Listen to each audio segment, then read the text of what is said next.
واش ترمم؟ واش تحب نخمم؟ تكلم ما تخافش. ما نعرفش.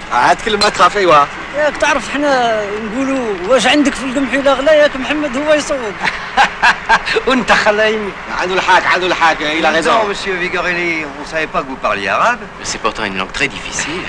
On prend l'habitude dans les chantiers. Eh bien, bonjour mes amis, bienvenue chez moi pour une nouvelle vidéo. Nous sommes aujourd'hui le jeudi 16 novembre 2023. Et c'est toujours un plaisir, mes amis, de vous retrouver avec moi. Bon, je sais, j'ai pas fait de vidéo depuis un certain temps. J'étais pris par l'écriture. J'ai sorti un nouvel ouvrage récemment.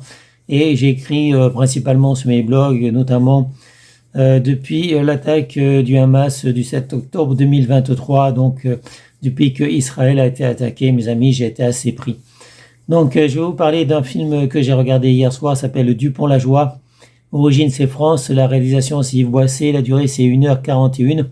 Les acteurs, c'est Jean Carmé, Pierre Tornade, Jean Bouise, Ginette Garcin, Pascal Robert. Le genre, c'est drame. La date de sortie, c'est 1975. Et maintenant, voici le scénario.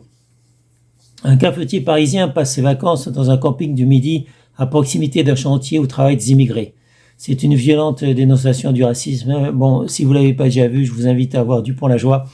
Je l'avais déjà vu comme tout le monde, je pense, mais je l'ai revu donc hier soir avec plaisir. C'est un film à conserver, c'est un film à garder, c'est un film qui dénonce le racisme. À l'époque, évidemment, à l'époque du film, c'était le racisme vis-à-vis des Arabes. Les Arabes, oui, pourquoi? Parce que les premiers immigrés en Europe, en France plutôt, c'était des Européens. Donc en France, on a eu les immigrés espagnols, portugais, italiens. Donc je parle de la France, c'est un film français évidemment. En Belgique, c'est un peu pareil, mais on a eu principalement des Marocains, mais c'est venu beaucoup plus tard parce qu'on avait des usines, notamment du côté de Bruxelles, où on avait besoin de travailleurs immigrés pas chers. On va dire qu'en France, c'était à peu près la même chose, puisqu'on avait besoin de travailleurs, des immigrés, donc qui travaillaient pour un salaire moins cher que les Français. Donc, au fur et à mesure que le niveau de vie augmente, les Français veulent travailler de moins en moins ou ils veulent des emplois de bureau. Donc, pour les emplois de femmes de ménage, pour les emplois de garde d'enfants, pour les emplois de concierge, eh bien, on a fait appel essentiellement à des Portugais. Pour les emplois de bâtiment, c'était des Italiens. Voilà. Mais bon, c'était la même culture, hein. C'était une culture judéo-chrétienne, on va dire, puisque la France a été baignée dans la culture judéo-chrétienne. Donc, ce film que je valide parce qu'il a d'excellents acteurs, mais excellents acteurs. Je vais pas les citer tous. Bon, on a cité Jean Carmé, Pierre Tornade, Jean Bouise, Ginette Garcin, Pascal Robert. Mais il y en a plusieurs, il y en a encore qui n'étaient peut-être pas très connus à l'époque du film et qui sont devenus connus par la suite. Donc, excellent film, comme je disais, donc qui dénonce le racisme. Le racisme là des immigrés algériens. Il faut savoir que les pieds noirs donc sont revenus en France alors qu'ils étaient en Algérie, qu'ils s'étaient établis là-bas, puisque au départ l'Algérie n'existait pas, c'était pas un pays, c'était une province turque. Les Arabes avaient envahi donc le pays qui était dirigé à une époque par une femme. Donc pour parler de ce film, il faudrait parler de l'Algérie, puisqu'on voit principalement des immigrés algériens qui ont quitté l'Algérie alors qu'ils ont voulu l'indépendance.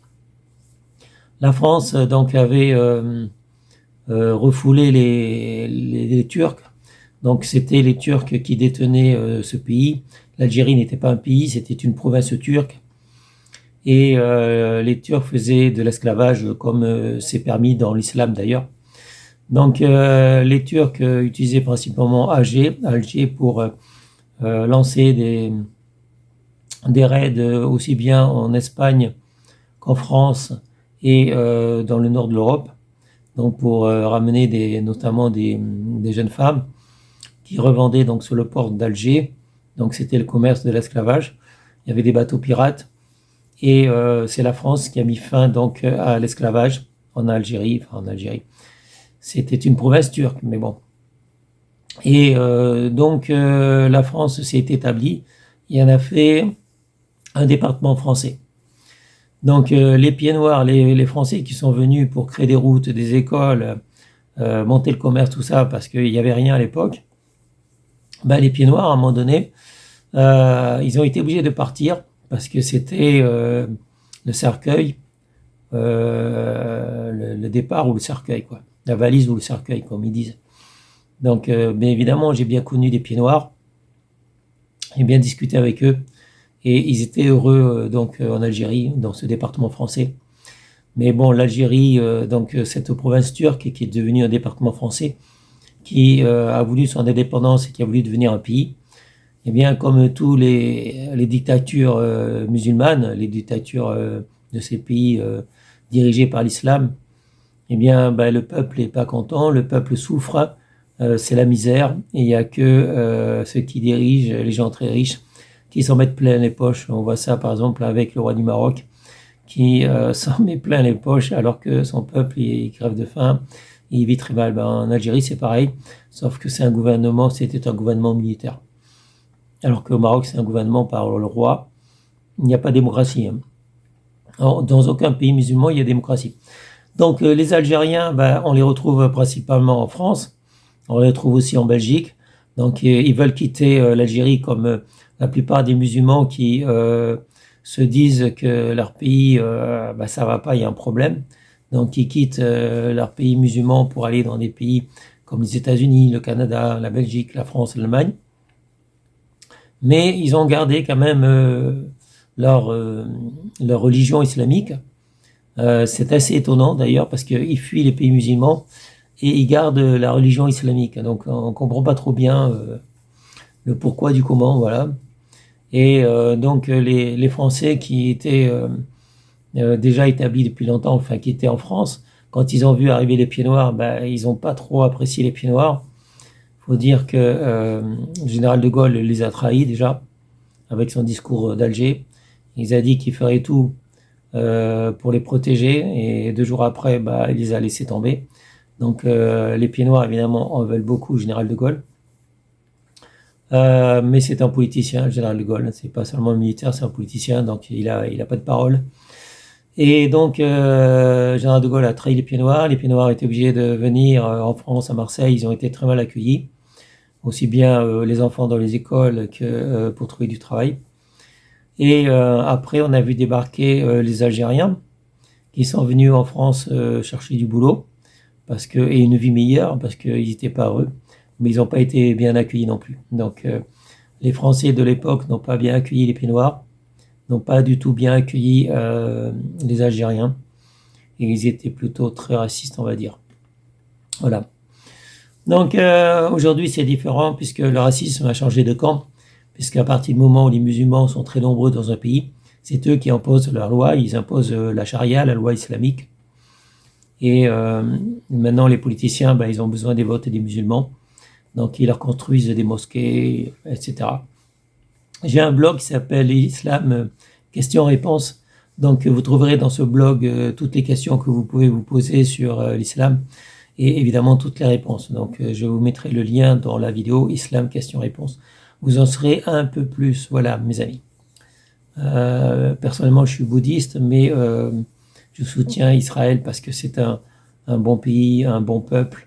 C'est d'ailleurs le seul pays qu'ils ont, alors que les musulmans, ils ont plus de 50 pays, je crois, dans le monde. Et ils auront de cesse que la terre appartiendra seulement à l'islam. Allez voir Islam questions-réponses, vous aurez toutes les réponses, mes amis. Donc, Dupont-Lajoie, c'est un film qui dénonce le racisme. C'était le racisme à l'époque. Maintenant, le racisme a changé de camp puisque c'est principalement les juifs qui sont attaqués. Et aussi bien que ce soit en Belgique, en France, les juifs et les chrétiens sont attaqués par les musulmans. Mais allez voir sur Islam questions-réponses et vous aurez toutes les réponses donc, à cette question. En tout cas, moi je valide Dupont-Lajoie. Pour moi, c'est un film culte.